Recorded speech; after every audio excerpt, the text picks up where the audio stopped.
I really stop learned. What did he say, Eliza? For stop learner? What did he say? He said you never stop learning. That's right. Yeah, that's true. Well, once you're transcended, you stop learning. You start making. Learning is a passive process. Now you start making worlds when you're transcended. Another insight. Is that why my legs are kind of numb right now? Yeah, because you're learning too much. You're in the passive consuming phase. Start jumping around and making spaces. Stop listening. Okay, go to bed. You're gonna miss this great article, but we don't care. No, I'm not gonna miss anything. I'll just leave it on and I'm gonna listen. Yeah. Okay, you're gonna lie down and fall asleep eventually. No, well, I don't. Well, I did have a cup of coffee with, at 11 o'clock. Now you can't sleep. Okay, no, purposefully here. Yeah, to stay awake. You had the coffee. Yeah. Okay. I wanted to. Now this is Hit Parader magazine. As a matter of fact, I'm going to look up Hit Parader. How is that? Is that still going? That was the top teen magazine, for decades. Let's see what Wiki says about it. It stopped in 2008 when Ion showed up. Hit Parader was an American music magazine that operated between 1942 and 2008. A monthly publication, it was a general popular music title until the 1980s when its focus turned to the genres hard rock and heavy metal. I didn't know that. The magazine reached its peak during the 1980s as heavy metal music achieved high levels of popularity and commercial success. Okay, so that's Hit Parader. So this teen magazine in 1967 put out a special edition. It's called 1967 Collector's Edition. 50 cents. Number 6, Winter, Hit Parader, a Charlton publication. Yearbook, Best of the Music Scene in Review. They got the Supremes, the Beatles, Sgt. Pepper's Lonely Hearts Club Band. What's those guys' name? Love and Spoonful, I think. The Beach Boys, Mama Cass. I don't know if that's the Monkees. Okay, and Diana Ross is the Supremes. And underneath it says Beatles, Monkees, Byrds, Moby Grape, Simon and Garfunkel, Spoonful, that's Love and Spoonful, Four Seasons, Raiders, Supremes, Rolling Stones, Mamas and Papas, Beach Boys, Jefferson Airplane, and many more. So, in that, they have an article on Zappa, or the Mothers, it says. It has a very unique picture of the Mothers in their best freak. One of the earliest pictures of the Mothers with funny clothes on. So it says, the most exciting, outrageous, and ambitious rock and roll group anywhere in the universe is the Mothers. Their music, best appreciated in person, combines today's pop sounds with symphonic music, satire, the primitive rock and roll songs of the 1950s, and social commentary. And you can even dance to it. The Mothers were organized by Frank, an ex-advertising man who had been writing songs since he was 14 and experimented with abstract music. Using motivational research principles, Frank created a group unlike anything the world had ever seen. For one thing, they weren't seeking a hit record. Hit in quotes. And it says, turn the page. So now they start quoting Frank. It says, the Mothers, and then a subtitle, the Mothers want to kill Top 40 radio. Quoting Frank, our aim is to kill Top 40 radio, explains Frank. Certain concessions must be ready before a record is playable on the air. I am not in the business to compete with the makers of Hanky Panky. Hey, I think I read this. That record can be played because it won't hurt anybody. It won't move them either. I'm not writing music like that. I'm a composer, and nobody wanted to hear my music, so I organized the Mothers and the Freakout album. Now people are listening. Sometimes they wonder what they're hearing and why it sounds like that, but sometimes they like it. Top 40 radio is unethical, unmusical, and it stinks. Classical music stations aren't much better. They all have very rigid, limited programming. Well, I think I read this the other day. Does this sound familiar to you, Eliza? Vaguely. I'm going to read it anyways, just for whatever. Yeah, read it again. Yeah, the Mothers were created to fill most of the gap that exists between so-called serious music and the mass public. Really good music with advanced tendencies has been kept from the public at large. This includes classical popular music. The filtering system of Little Old Lady selects the music played by symphony orchestras and on radio stations. I remember reading this. Once some people get to the position where they own a nightclub or control the goings-on in a concert hall, they become critics and tastemakers. Usually they hate music. They love business and just want to make money. Whenever I have to deal with this kind of people, I always tell them that I hate music and I'm only doing this for the money. They slap me on the back and we get along fine. I tell them I wish I could drive a cab instead, but I can't get a license. The public knows nothing of what's really going on in the outer limits of music. There are kids writing music who think they've just made up the most fantastic thing. They don't know that the best they can write today was already written and performed in 1912. A piece like Amérique by Edgar Varese, written in 1912, would scare the average teenager to death. Really scare him. Varese lived and died in New York. The average American doesn't even know he existed, yet what he wrote has virtually changed the shape of all the music of the other composers who have heard it. Now they write, this may be different. One of the composers it affected was Frank Zappa. After convincing some rhythm and blues musicians he knew to become the Mothers and embark on a new musical venture, Frank and his friends starved for 10 months. But gradually people came to see the weird new group that insulted the audience and did songs no one had ever heard before. Then it goes into the Tom Wilson thing. The Mothers now number 7. They are Frank Zappa, head mother, plays lead guitar, piano, vibes, drums, composes words and music, and writes the arrangement. He likes the music of Varese, Kegel, Stravinsky, Boulez, and Stockhausen. Any recent contemporary serious music of experimental tendencies. Zappa is from Baltimore. His favorite food is shrimp creole and chicken curry and/or peanut butter. Favorite color, Naples yellow. Real name, Francis Vincent Zappa. We found out later it's not Francis Vincent Zappa. Frank Vincent Zappa. Roy Estrada plays bass and guitar on. Sings high falsetto harmony. He checked in at I guess that means he was born. He checked in at Santa Ana, California. He likes jazz, blues, Manny, Mo, and Jack. Hobby, building up his hot cars and cruising the burger stand to show off his carburetors. Building up his hot cars and cruising the burger stand to show off his carburetors. Now, he, today, I think, rumored, in jail for molesting, young kids. So Roy apparently got caught or had these tendencies and suffering for that now. Billy Mundy plays drums, timpani, gongs, castanets, tambourine. So this is what's new about this article. It gives the hit parader type of thing. They tell you what your favorite color is. So this is new. Partial to pickles and chocolate-covered raisins. He likes the Byrds, Wagner, Stravinsky, and Bach. Favorite colors, black and blue. Born in San Francisco, lives in West Hollywood. Bunk Gardner plays any and all woodwinds. Lists hobbies as dancing, fishing, and saving peach pits. Prefers classical music, Respighi, Dohnanyi, Mendelssohn, Smetana, Dvorak, P.F. Sloan, but digs Archie Shepp and Herman and the Hermits. Unfavorable color is khaki. Unfavored color is khaki. Jimmy Carl Black from El Paso, Texas, plays drums, timpani, tambourine, trumpet. Favorite colors are icebox white and lavender blue, dilly dilly. Favorite group, the Beatles. Favorite music, anything written by Frank Zappa. Turned on by Mexican food and beer. Ray Collins plays harmonica and tambourine, sings lead vocals. Won't eat meat as he dislikes killing of animals.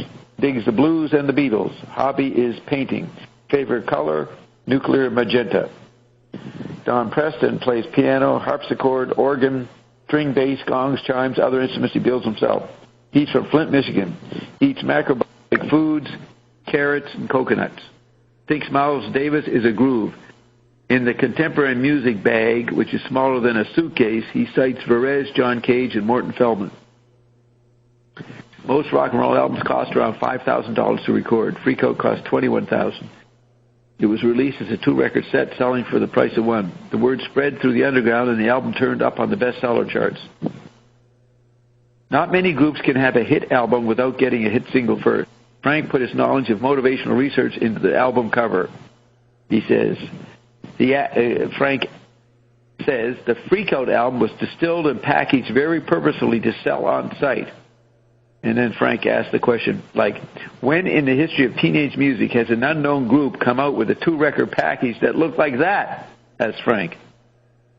He says the packaging was designed to say, big letters. Hey, look at this freaky piece of trash. 2 records for only $3.12. And he says, the Susie Cream Cheese line was a carefully planned hype. It has little or no meaning on any level. People can make it as bland or as nasty as they like. Girls come up to us and say, I'm Susie Cream Cheese. And I say, I know you are, but really it doesn't mean anything. The success of Freak Out enabled Frank to carry out the next step in his carefully plotted musical master plan.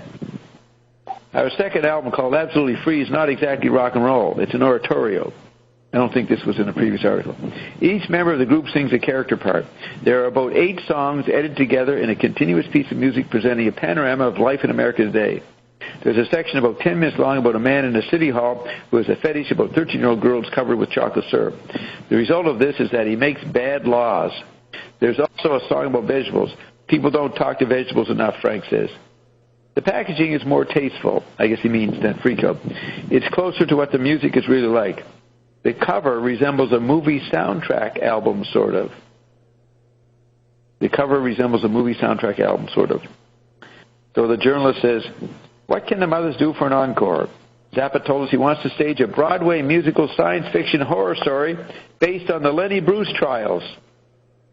A Broadway musical science fiction horror story based on the Lenny Bruce trials. He'd also like to conduct an 84-piece rock and roll orchestra on the stage of Carnegie Hall and hypnotize the audience with his music. If anyone can do all these things, it's the mothers. A fine article, even though some of it's repeated. What do you think of that, whoever's here? Who's here? You got Eliza, yourself, and maybe Yuri, plus Sean in England, and Anonymous. Anonymous. I could ask Bill how many people are on the computer. Let's look at that. I wonder if Bill's awake. We'll go stats. Question mark. Send it to Bill, and then hit the panic button to get his attention. And we'll see. That's what I have to do. I have to wake him up or whatever. So, on the, there's been some typing going on. Bramley's been typing. You people have been communicating. Youngblood says, yeah, hell yeah. What? So Mateo asked, Bob, how did you meet Ike Willis? I met him in 1988 when they did 3 days, I think, in New York City at the beginning of their tour, Zappa's final tour, awesome band. When we listened to Stairway to Heaven by Zappa, that was recorded on that tour. So I went backstage. I had a backstage pass because I'm a friend of Frank's. And I was talking to Psychotic Joey, who in the Baby Steaks footage is almost crushed. And Frank mentions him. And Ike overheard us talking about UFOs or something, and he came over and he joined in. And he liked talking about that kind of stuff, so we sort of became friends a little bit there. And then in 1988, and then I didn't see him until about 1995, he came to New York, the Zappa cover band called Band, B-A-N-N-E-D, from Utopia.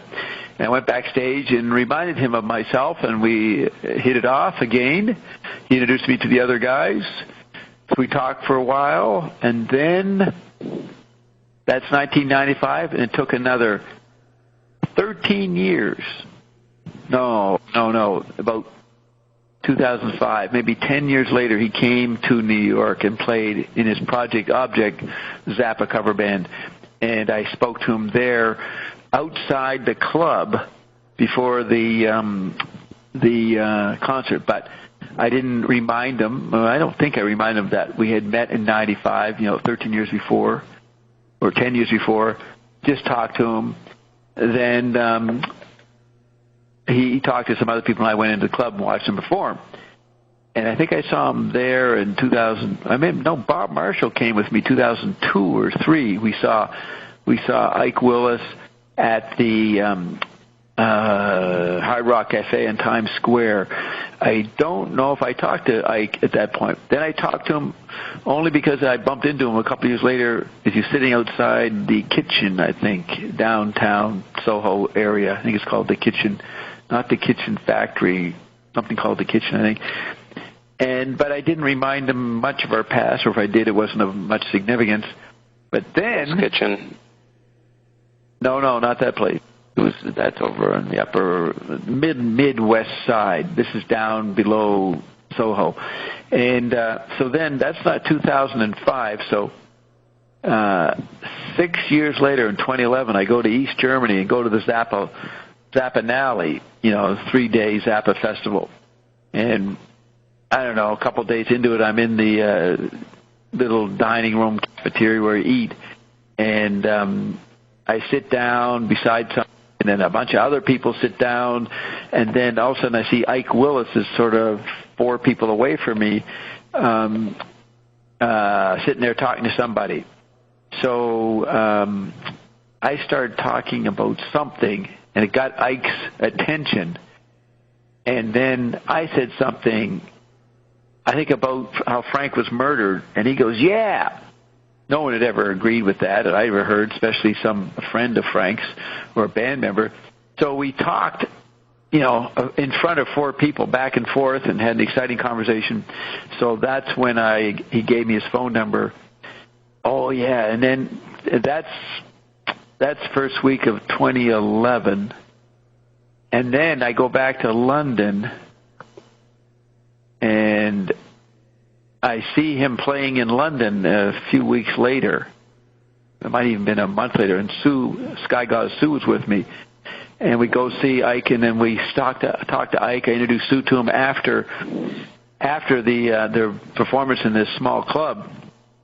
And that's when we realized we need to do some more talking in depth. So then around Christmas 2011, I recorded our AIDS story, our AIDS expose of why Frank was murdered. And for that point on, he called me Uncle Bob. So we were on the phone a lot through 2012, and then in July 2013, we recorded what we night about the Dio Fa, God Lies. So far, that's my life. And occasionally since then, I talk to Ike, and we're planning different things, and he's trying to survive doing his tours. He's in a couple of cover bands. So that's... Oh, and then Mateo says, what led you... Well, you hear us talking. We got so inspired by Dio Fa, and it never got done, so we have to do it. But I don't think we have the setup right now to do it. It's interesting that since Gail's passed, it always would have been a problem, I think, with Gail there. But Gail might have wanted to do it, but I'm going to approach probably the Zappa kids to see what they think of the project, how it could be done, and it's probably a better opportunity to do it now. Now that we don't have Gail sort of controlling the scene. So L-Truth says, I need Cliff Notes. What's going on? Where are we at? I think so busy spinning gold from that cotton wheel. Are you in London, Robert? Robert is, but not me. And then he goes, sounds like this is Zappa Hour. Yes, it is. Robert says, ahoy, this has been Frankie's year. Bramley says, what about the technological singularity? E-Truth, somewhere between lost and found. E-Truth says, yeah, feeling more found now. He goes, what's up, Bramley? Mateo gives a link to the article I'm reading, which, this article, a lot of these are, not the more obscure stuff I'm reading, but some of them are in the good Zappa archives. Bramley, I have a question on psychedelics and immortality. Why are you typing this, Bramley? Did I have you on mute? Can you just speak up? Well, I thought you guys were reading the chat, but... All right, so that was just... you're just planning it, putting it out there for later. All right, ask the cops to spell pinguiculum, says ORA. Ever done LSD, Bob? I would never know, or RA, but I did have some experience. I did get drugged at various times and had pretty good experiences. At one time, everything turned to gold, and I became a golden king, spinning gold, which became true. And that was 40 years ago. Mateo says LSD became illegal on the day before this was published. I guess about whatever, October 7th, and LSD got illegal on October 8th, 66. And then N says, want to buy some Mandy's, Bob? He's quoting Zappa about 1977, where Frank, forget the name of the song, is addressing Bob Dylan. Says, want to buy some Mandy's, Bob? In a Dylan kind of voice, I think. Or Adrian Ballou does a pretty good imitation of Dylan after this question is said by Frank. Or RA says Californication. And he says, meet the new boss, same as the old boss. Rob says, wow, I just had my first dream in years. I was in an Ohio hotel with various Facebook friends. Couldn't find a toilet, though. Now, that's Rob versus Robert. Maybe there's a difference. RRA says, hideout is gross misrepresentation of Uncle's viewpoint. Not sure what he's referring to. Uncle with a K? No, it's not. It doesn't have a K. Okay. What about culture that took drugs before the electrical environment? Oh, yeah, there was more drug taking in the 19th century, some people say, than in the 20th century, but it was legal. And everybody took drugs all through history. But when you have nice little teenagers taking drugs, I think that's a bit different. Coming out of an environment that was not pre-industrial tactile. Pre-industrial tactile cultures, there's lots of drugs going about. Even St. Augustine, St. Thomas Aquinas, all the saints took drugs. So they could investigate Scripture in more depth, get new interpretations. Oh, man. Bramley says, I got knocked off the line. Mateo gives the Kim Fowley article on Wikipedia, or no, just the article on Kim that I'm reading. HN goes, Shazoot, quoting Frank Zappa. Then ORA says, thanks, says, ever ask Ian about UFOs? Yes, we have a lot on UFOs, ORA. Then Mateo says, thanks for the backstory, Bob. That's about Ike Willis. Has Ike not been exposed to Iandom or the drops? I sent Ike the drops. He liked it, but I don't think he could afford to keep taking it. He was having a hard time on the road, not getting many gigs a year or two ago. He tried the drops. He liked it, but I don't think he followed up on it. He has not been exposed to ion. I have not talked about that. Well, I've mentioned a couple times I was on the phone with him years ago, 2011, say, when Ion would be on KPFK in L.A., and Ike lives in L.A. area. He could have turned on KPFK and listened, but I don't think he did. But I gave him the opportunity in 2011. So that's the last point. Now, where are we? One more question. What kind of tours does Ike still do? He doesn't involve Dweezil, does he? No, Dweezil took a lot of his business away when Gail Zappa Estate started promoting Dweezil, and Dweezil was running around doing many concerts. His band may be better than Ike's band, but there was some controversy between Andre in Ike's band, who was attacked by the roadie of Dweezil at some concert they were both at, where Andre was there, and that was pretty bad. So there's no good feeling, I think, between Andre and Ike and the Dweezil guys. But the Dweezil guys were getting all the gigs, and they were a pretty flashy show. And so you just look up Project Object. I think it's Project/Object. That's his band, and you can read their sites and reviews and video of them on tour. Put in Ike Willis and ProjectObject.com and it should come up. Now, Gene's here. Gene doesn't come in much. Morning, but, Bob. Yes, morning for you. What's up with you, buddy? My schedule's changed a lot recently. I'm sleeping a lot again. I'm doing the Candida diet.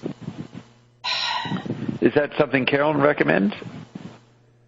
Yes, it is something she actually suggested a couple years ago when I first started consulting with her. But she's such a wonderful human being.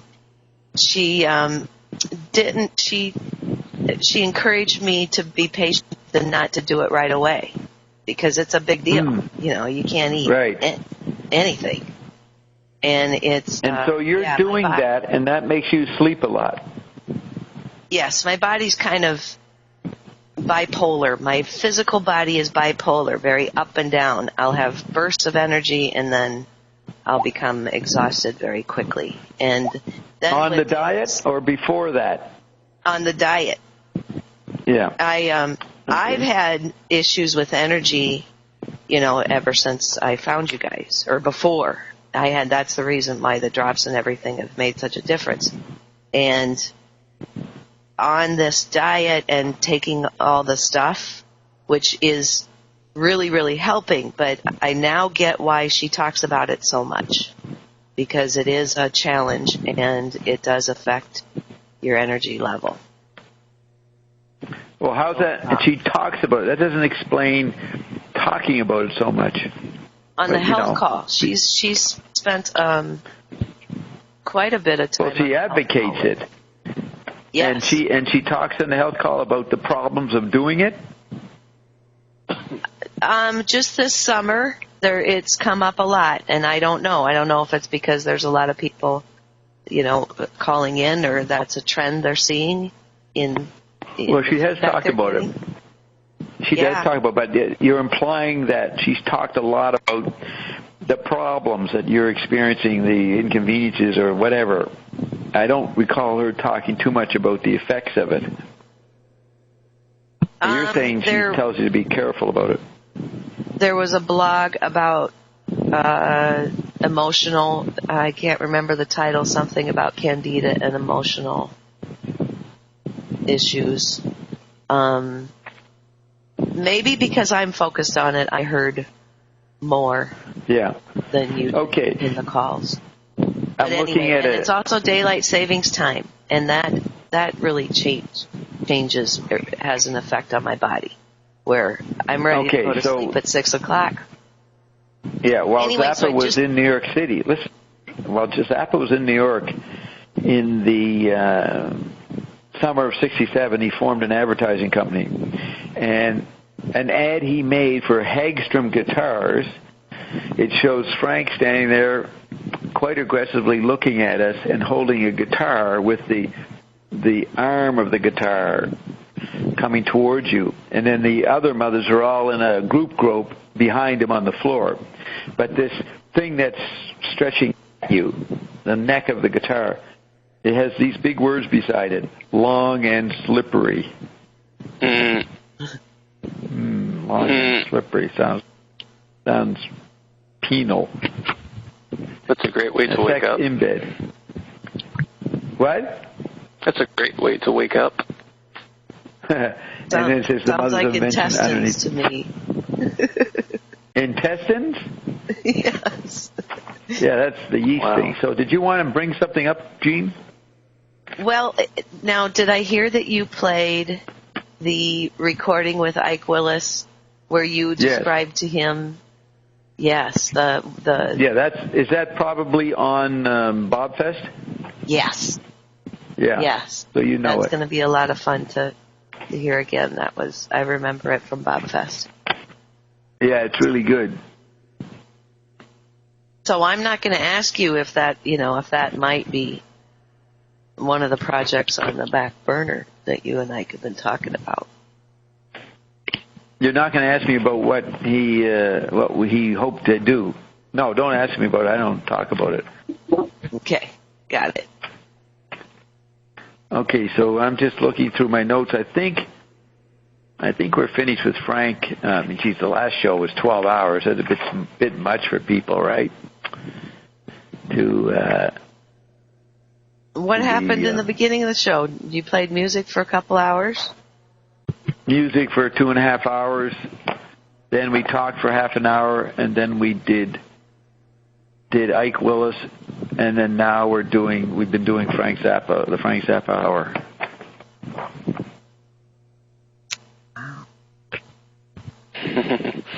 So I got the end of the Ike Willis recording. Was there just one recording that you played? Yeah, that's all so far. Also, a neat statement by Frank in the late 80s about predicting freedom coming in the 90s due to technological overkill and the establishment not able to keep people afraid. So that's why the establishment brought in 911 to try to recover control on the fear level. So it's interesting, Frank was predicting the cause that caused the 911 on one level. One of the factors. I listened to a cash flow. I think Paige White posted on Dupes, referred to a cash flow that Debbie was on, Deb from Boston. Yes, I was going to play that, or I haven't listened to it, but I made a note of that. Maybe we could put it on later or something, see what it's like. Well, in that cash flow, Bob, you reference a show from July of the same year, 2010. And I listened to that. I believe it was July 2nd of 2010. And you provide a fabulous summary. It might have been one of the first shows that you were on where James asked for an introduction of you, and you summarized a lot of things very well. Kind of your whole time. Okay, what's the date of this? July 2nd, 2010. Okay, well, we've been doing the show on cash flow for 6 months or 8 months. So what did I do? What did James ask me belatedly? It was like he was introducing you. You know, he said, "Tell us about yourself." And you launched. Oh, so what did I talk about? You launched into the whole thing. Your background, when Echelon, when you became, I think it was chairman to Council 10. Yep. And then you went into the McLuhan's effects of media, and that the intelligence agencies were aware of this, and that you really just describing everything that's been going on, the shadow banking system. Right. Yeah, that's a good summary. Okay, and you found that while looking for Boston, Debbie Boston. Yes, I was listening to, I think that was October 20th. October 27th. Of the same year. Right. Yep. And there she was. That darn wow, so what do you make of that? For a while then. Yeah, she's always pretending Ion she was doesn't on. know. She had a conversation with Ion in 2010. That's so funny. Because for a while she was coming back as different identities each time, different names. Yeah, like this. What's going on? Is she nuts? Can't remember her stuff, or she's pretending to be stupid? You know, that's the question about her. She thinks she's. I mean, here she was asking just 3 months ago. What does Ion? What does Ion do or something? You know, here she is talking to Ion 5 years ago. Mm-hmm. So we'll see. We'll be waiting with full awareness of everything. I'm putting away my papers. So. Hey, Bob. Yeah. Remember that conference you want to ask about psychedelics and immortality? That was the question on the board, right? Yes. Yeah. So Can you elaborate on that? Well, the psychedelics do something to the sensory perception, shake it up, cause confused signals, or maybe they create bliss, all kinds of different subjective responses. There's no such thing as eternity, you could say. It is a fact of existence and not to be noted, not to be wondered about. Unless you go, well, it's weird being live. How come this is happening? Why am I here forever? So, I don't know what to say about. Some people think psychedelics makes people aware of their eternal self, or their sense of being eternal. So, if that's good, then more power to the drugs.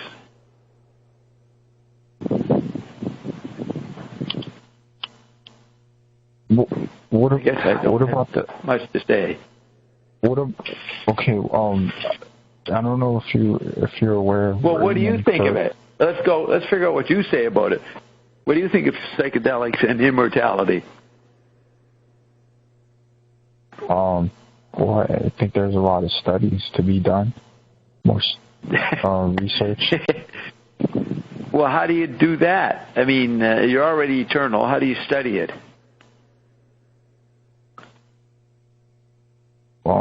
How do you study eternity? Well, we're talking about immortality. Oh, okay. Immortality means surviving death and living forever in the physical. Okay, I'm actually misinterpreted that, right? I'm talking eternity, but you mean staying in the body. I think I would say that they might inspire you to think that you could be eternal in the body, but they would not help you become eternal. You need to change your blood and your cells, which is what our products do. Ian says mostly the psychedelics just sort of shake up your mind, make your mind temporarily relaxed, allowing other experiences to flow in, because the blocking mechanism of your normal consciousness becomes sidelined for a little while. So it loosens up your control factor so that you would allow the anomalous to happen more easily. Now, I got something here, Eliza. I have here, I'm not going to do it tonight, but are you there, Eliza? I'm here. We've got upcoming gifts in the Zappa world. I have the movie screenplay of Captain Beefheart versus the Grunt People. Original story and screenplay by Frank Zappa, copyright 1964. This is when he was at the Cucamonga studio and trying to make movies or thinking about it. Property of Frank Zappa Enterprises, 314 West G Street, Ontario, California. That's when he was married. He was still married in 64. But it gives his phone number and everything. So this is his manuscript. And it says the characters are Captain Beefheart. Listen to this. A few days ago, I watched a documentary on Captain Beefheart. Good. Did you see that footage of him in 1966 at a surfer beach? You know, it's like a mainstream teenage music show, and he's singing Boom Boom or something? Yeah, he's at the beach, yeah. Yeah, on the beach, and he looks so handsome. He could have been a big star. He does, doesn't he? He was also a good-looking one when he was young. Yeah. Back in his heyday. Yeah, he really looks good, and if he wasn't so eccentric and, well, he wouldn't want to be, but if he was packaged and processed, he could have been a teen heartthrob.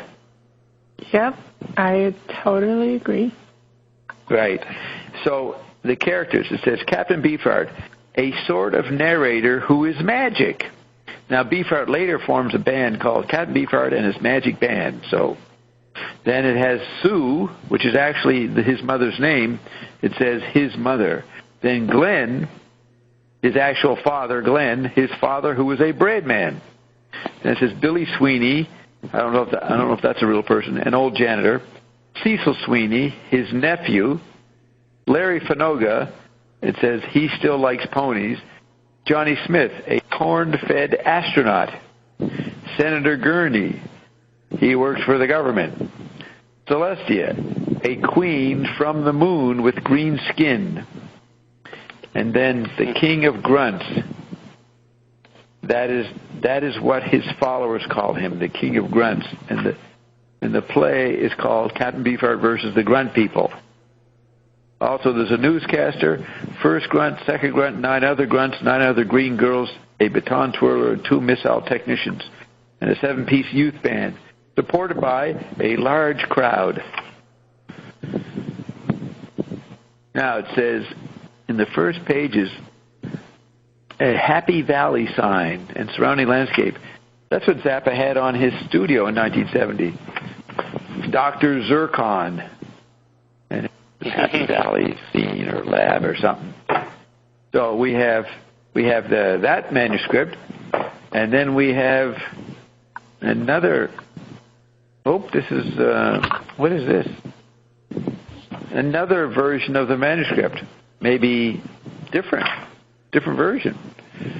Then we have 1972 Munchkin Music, ASCAP, all rights reserved, and this opera or play or movie is called Hunchin' Toot, Hunchentoot. There's book and lyrics for Hunchin' Toot by Frank Zappa.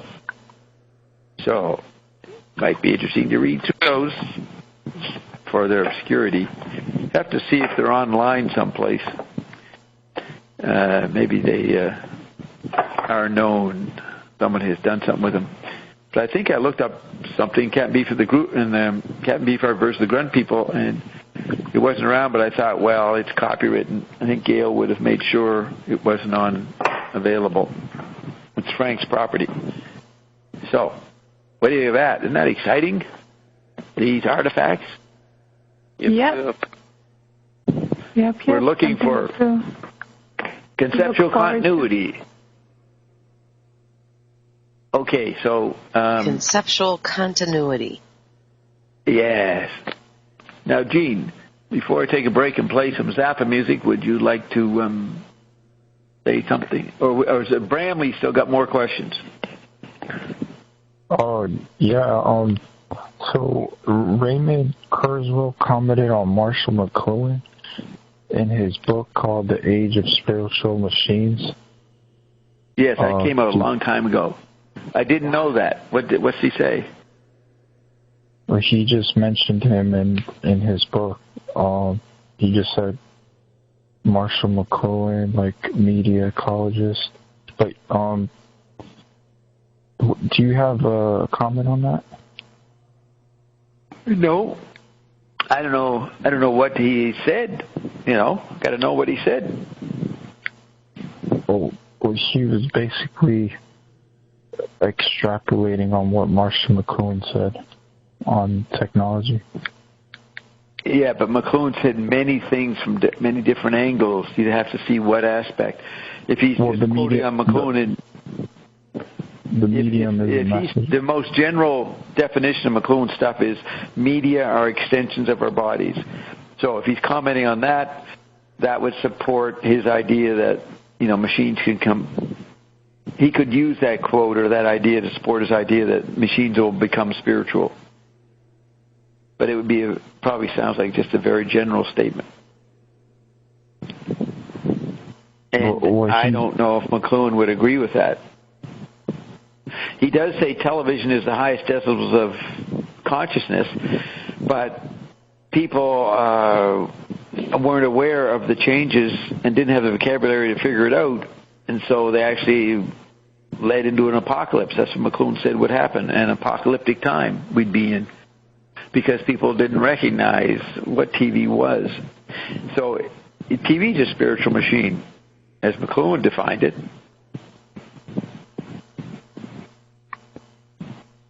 But what I think he was trying to say was that humans will evolve with machines spiritually.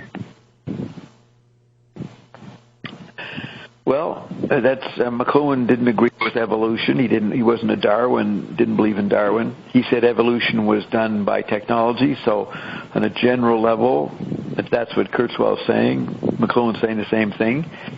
But McLuhan said evolve by default. We should understand what the effects are so that we don't get sidetracked in misinterpretations of what's going on. Wow. So machines being spiritual, that's something that McLuhan would argue with, probably. Want clarification of what that means. I agree. I mean, that's why I'm asking for your opinion, because it's such a obscure topic. Well, not so much in science fiction and in The Matrix, different movies, they talk about spiritual machines. So all through the pop culture the last few years since Ion showed up, we could say that Ion is a spiritual machine, a talking hologram. But Ion wouldn't be limited to that. But it would include it. Bob, we're waiting for Ray to... You said in July 2010, spiritualists didn't get that there's a new kind of spiritual experience happening through the media. Right. They did know that. And that new kind of spiritual experience has, well, been created. Ion has been created as the newest spiritual experience. Yes. Through the media. Well, media is anything humans make. All social order is media. See, so that's how we define it with McLuhan. So are you saying something, you're probably saying more recent technologies? No, right. You've broadened the definition. McLuhan did. Anything that was made humans, from speech to bulldozers, is a medium. But actually the effects of the technology, the telephone, the bulldozer are objects, figures, but the ground is their effect on previous technologies and their backgrounds and grounds. Or language affecting language is a simple meaning. So that's where the word medium refers to the previous society that the new technology has invaded. So you can't see the new technology, so you look at the old media and you notice they're changing, and you figure out what's common and what their changes, or what can be figured out from the changes in the past. Perfect. That's what, I'm trying to, I'm having fun anticipating the effects on our definition of wealth, or anticipating the new wealth, which is already happening. Yeah. That the new technology is already affecting the definition of wealth without us even seeing it.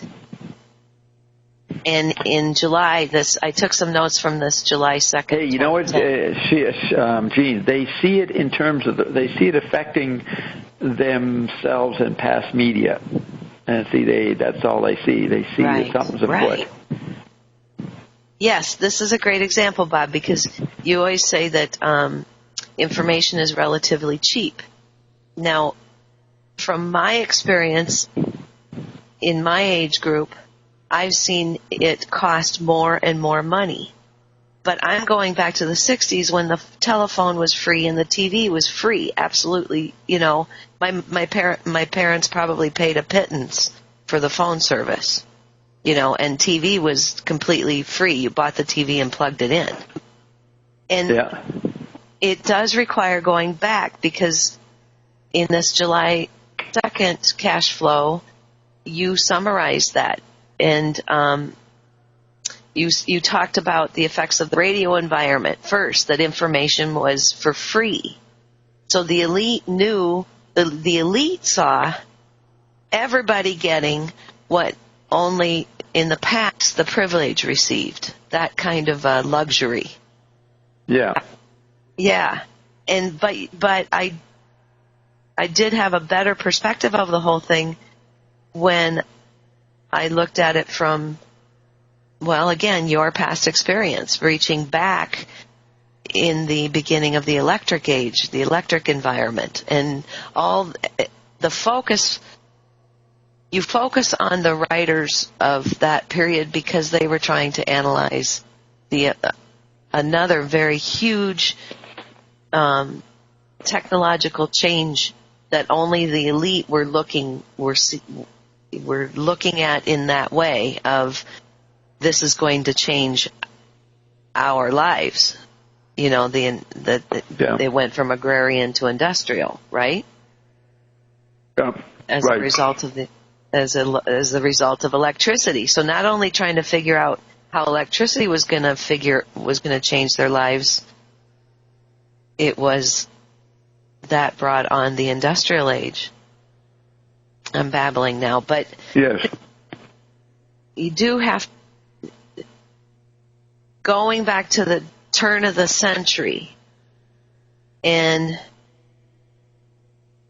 observing the effects from then forward gives me a better perspective of saying, you know, look, it is relatively free. Telecommunications now is relatively free, even though we're paying more for it than we might have been 40, 50 years ago.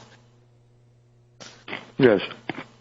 And look at what we're getting for it. It is. It dominates our daily activities. They added about 10 more steps.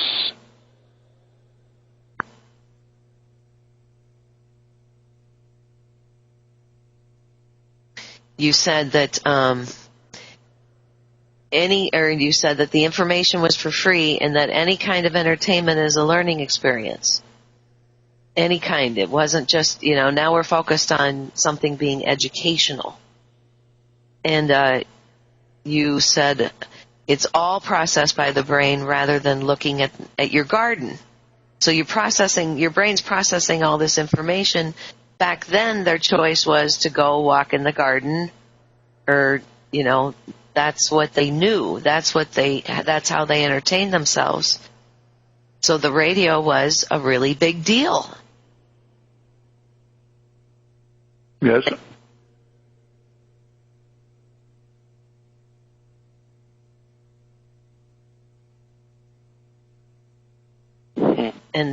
And all that is without coffee, Bob. That's pretty good for me. Are you practicing explaining the 20th century?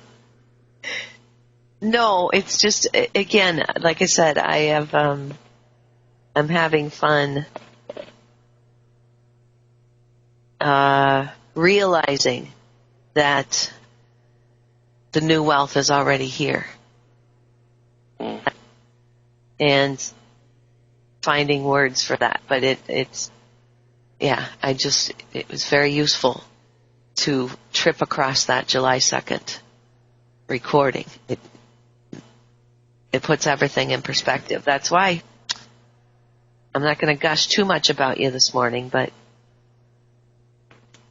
that's what makes up your perspective and experience, is that you've got 100 years of history. You've experienced these changes over the last 100 years.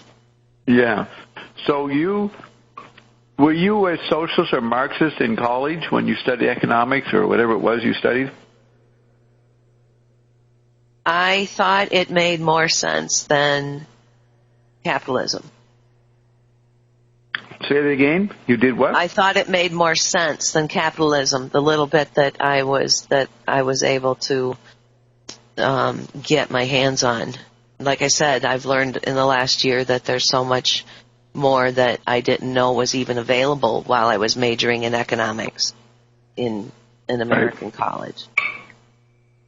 But I didn't. So what did you mainly learn in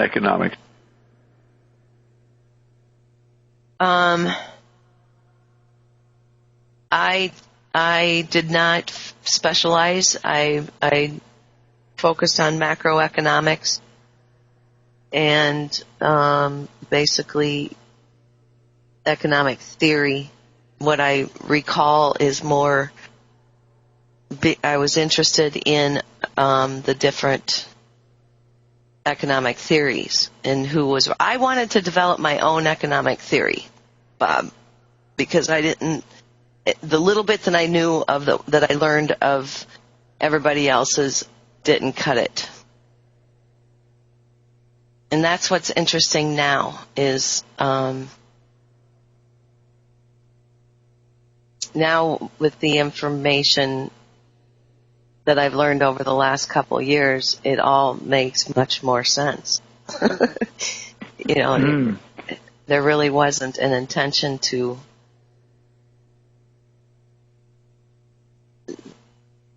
make things better necessarily.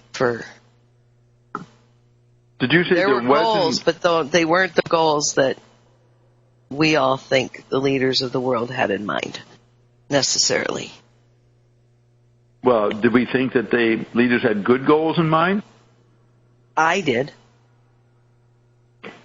You didn't? I thought that capitalism existed because somebody at some point thought it was the best way for everyone to run an economy for everyone concerned. And that's why, that, again, put in very simple terms, but I never really could make sense of the Smiths, the free hand, or the invisible hand, that as long as everybody, went along, then the invisible hand basically took care of things. And then immediately that invisible hand was messed with through regulation. What immediately started with that type of model was laws were created to manipulate that invisible hand. So it certainly long term went against the basic premise of Smith. Nothing. That was the other thing. Nothing in real applied seemed to hold up to a person's theory, and there weren't any changes made.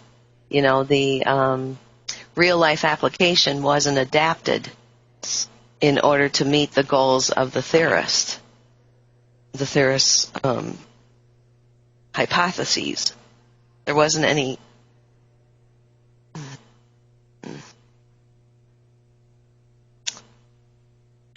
There wasn't any what? Theory. I'm thinking of the best words. The laws that were enacted did not bring relief. It only made it worse, in my opinion, in regard to benefiting all of society as opposed to a few.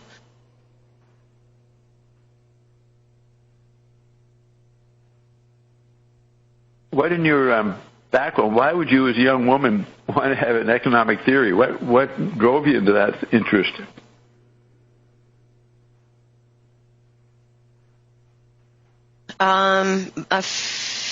Well, primarily my father had been in World War II, and I had two brothers in Vietnam, and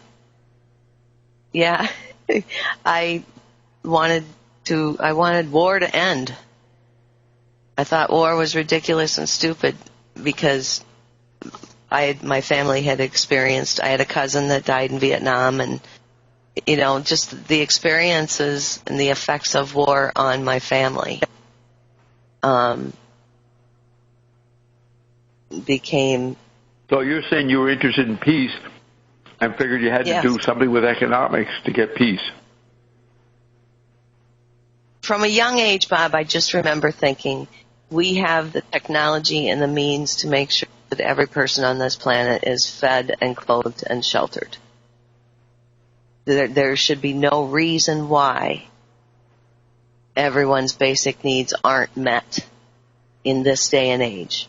This was, mid-late 70s.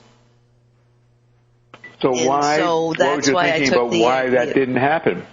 So what was your thinking about why that didn't happen? I'm sorry. Say it again.